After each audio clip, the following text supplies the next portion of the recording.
Birthday ദിവസം വരാൻ പറ്റാത്തത് കൊണ്ട് അവള് ഗിഫ്റ്റും കേക്കും വാങ്ങിട്ട് വന്നിരിക്കുന്നു കേട്ടാ.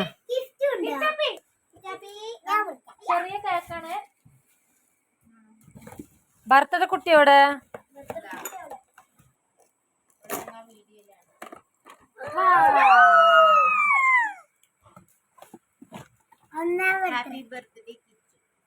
കിച്ചന്റെ വേഷം